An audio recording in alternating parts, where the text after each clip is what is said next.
Hi everyone, it's Jen, and sorry I didn't have a video last week. This week I still don't really have any work to show for myself. I'm in, I guess, what one of my friends has referred to as research mode right now, where I've just been kind of planning what types of changes that I want to make in Soul Union when I remake the game, and I've been just re-examining like what my broader messages and themes are, and I've been kind of taking the time to, I guess, think through some of how I feel about my general like media consumption these days. So one of the things that I've been thinking about is this idea of postmodernism, or what's been called metamodernism, I believe. So the modernist I guess movement was in the early 1900s, and it was kind of like this, characterized by like a general optimism towards like the future, and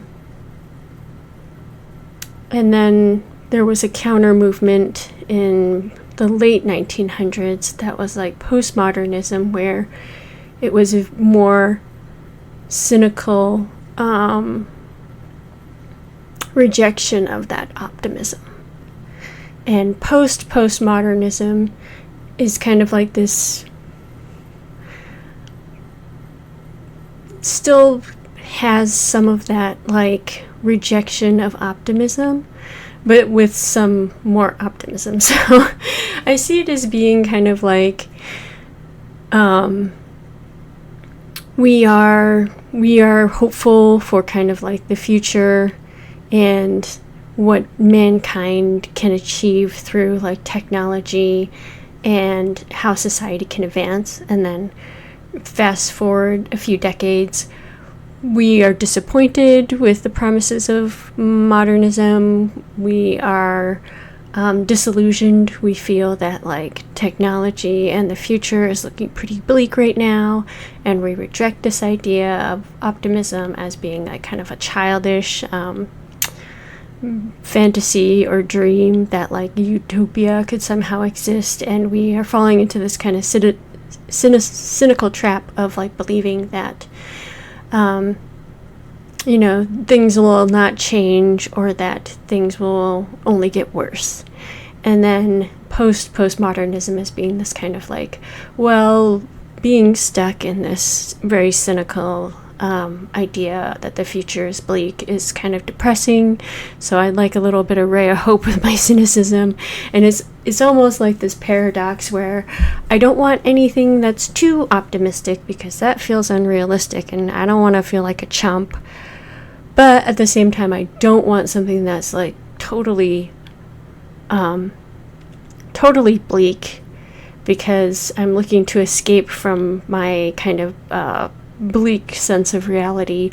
So I need some type of like hopeful message like sprinkled in there. And so it's this like kind of very moderate, or very tempered, very cautious optimism that maybe there's a trickle of hope for the future.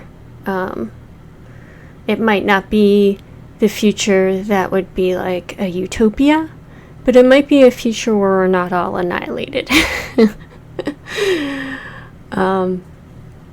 And so I've been thinking of these kind of, I guess, these three broad ideas, and like the way that a lot of people, or at least online, the way a lot of critics kind of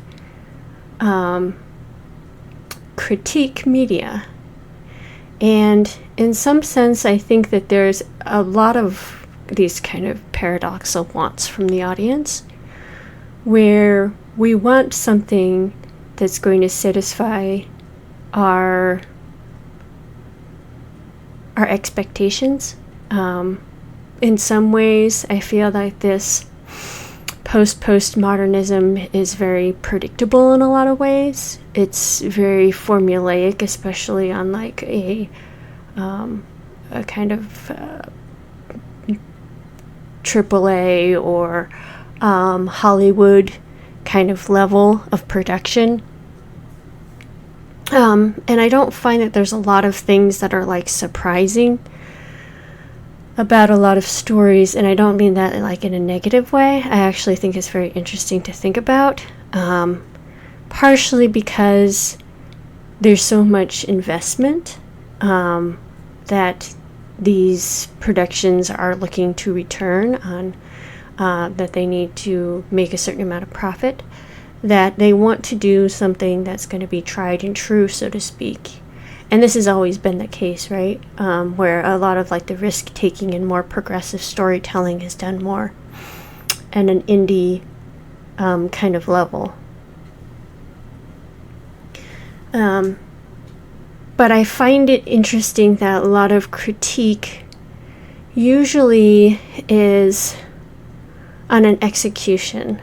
As I feel like modern day audiences, rarely are we ever like surprised by these messages, and rarely do these messages kind of like deviate from the postmodernist idea of like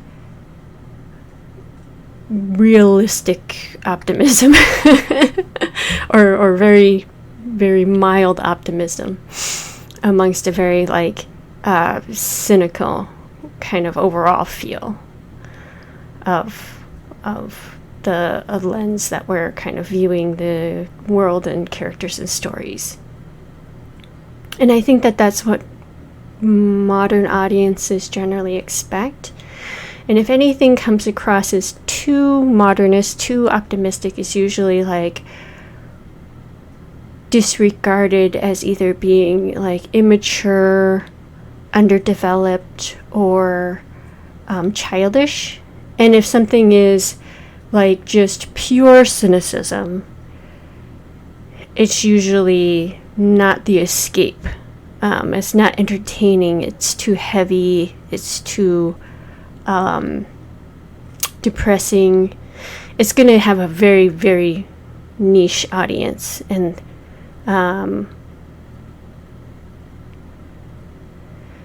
it's probably going to come across as like being too preachy. Just not something that people are going to really want to seek out for like entertainment's sake. And I wanted to get back to the idea of execution. So I feel like I never really mind spoilers. Usually, actually, spoilers tend to make me more interested in a story, because if it has some type of premise or elements to it that I think sound interesting, I'll be more likely to give it a chance, because I will want to see how it's executed. And I think one of the things I really like about more independent type media is, in some ways, the flaws of the execution, I think, can be more interesting than the perceived perfection of the execution. Because I think sometimes when something gets rushed or too blunt or deviates from like the formula, it tells you a little bit more about what the creator's trying to create on a more personal level than what they are expected to create. And so I think that imperfection is one of the things that makes art really interesting, as opposed to, in contrast to like reality.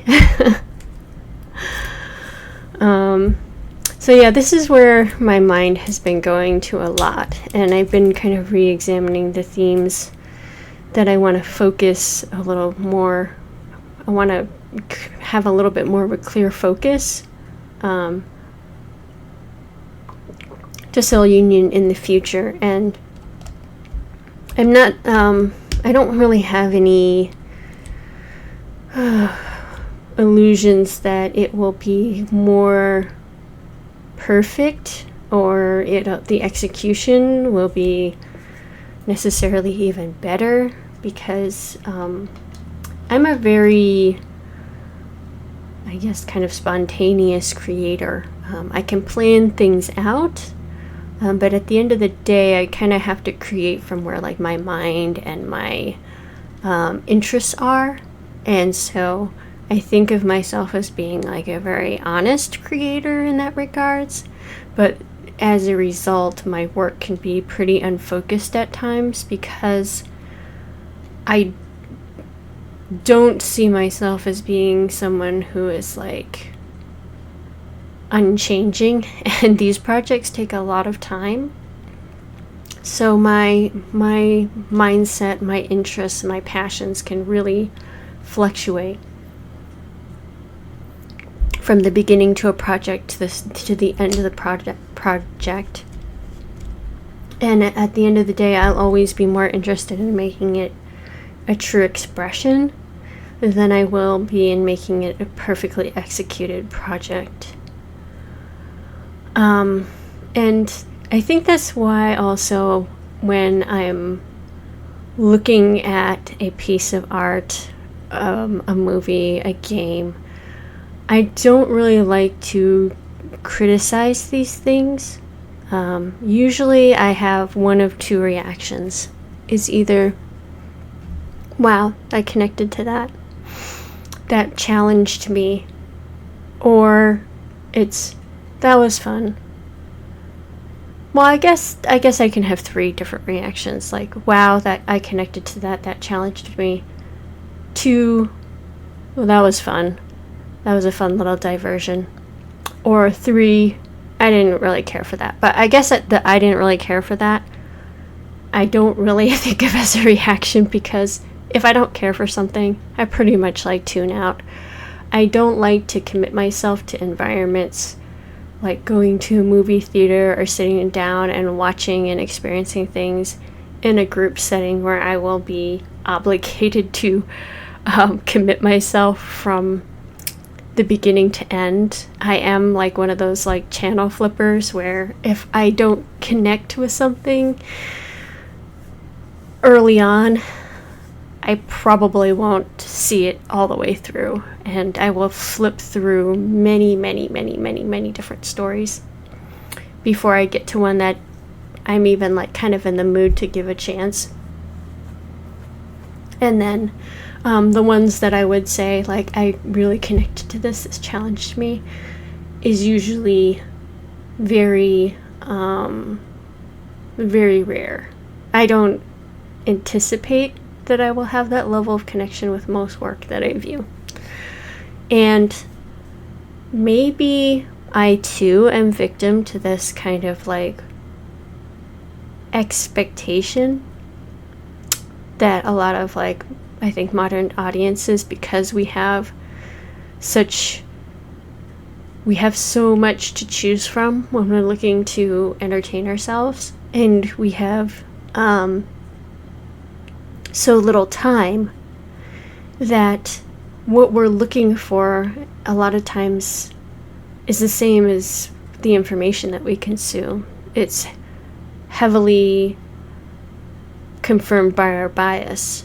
So maybe my habits of like kind of just like trying to flip through like an enormous amount of content before I like settle on something, and then just being kind of mildly entertained and not challenged, is partly of my own making, because there's so many things that I reject that maybe if I had given it more time, then I would be able to see something that would be more of a surprise to me, as far as my ability to connect to it and my ability to be challenged. So yeah, but I think a lot of times, probably like a lot of people, when I'm consuming media, I just want to decompress, and I just want to like be entertained, and so I know what like kind of just entertains me, and I tend to kind of like keep gravitating towards the same kind of escapist stories that I enjoy the most, but that probably I don't necessarily get that much out of, as far as it being something like new or really thought stimulating. And it's kind of like maybe just eating a piece of junk food where it's like, I know it's going to taste like, I know that I'm going to like it, but it's not going to blow me away. So that's where my mind's been like going to, and I've been spending a lot of time thinking about these days. And to be honest, I've also been really obsessing about a lot of like things going on just in the world in general. And I don't think of these things as being like a waste of my time. And I don't feel like guilty for not working on my projects right now, because I think that right now I am in this research mode because, one, I want to kind of confirm my beliefs or explore my beliefs a little bit more thoroughly before I re-enter my projects. Have a little bit more of a clear idea of where I am in at the moment, and make sure that my story is a reflection of what I feel passionately about now, and not what I felt passionately about like a year ago or 2 years ago. And I think that one of the challenges of being a modern day developer, artist, creator, especially when you're doing it mainly solo, is having a balanced life where you can experience life enough to tell the stories, because these processes of creating are so time consuming and so isolating that sometimes it's very difficult to actually have to experience life and all the many different facets, and to have a worldview that you've formed and not just been fed. Like, these things take time to explore, and it can be difficult to have that time to explore and still be creating and feeling like you're making enough progress on your skills. Certainly taking a 5-year break from creating gave me a lot of time to grow as a person. That while my skills as a creator were dormant, the amount of growing that I did as a person in that time was like so much more than what I had been able to do, what I had been able to work on myself for like the 10 years prior. In some ways I was stunted, I was stuck as a person while I was trying so hard to push myself as a creator. But because I was stuck as a person, I was also still stuck as a creator, and it was this exercise of frustration. So you have to kind of find time for both somehow. And it's hard to give yourself permission to work on yourself as a person when that's harder for people to see, you know? That's harder to get affirmation for. People generally aren't going to see that, and they aren't going to applaud you for that, because you're not presenting tangible fruits of your labor. But it's so important to do, right? At least from my perspective. Because who you are as a person, developing yourself as a person,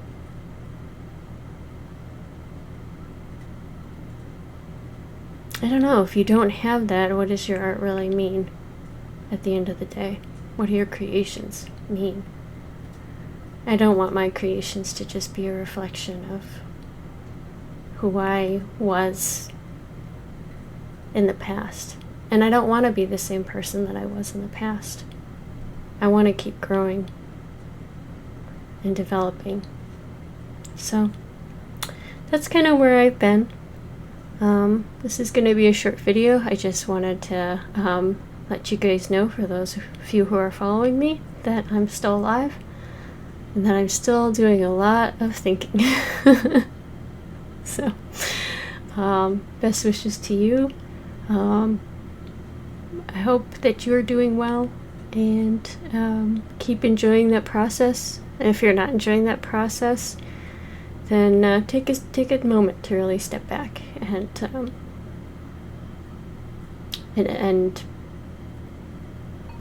think about what it is you're trying to do and accomplish, because life is too short not to enjoy the process. All right, take care. Bye.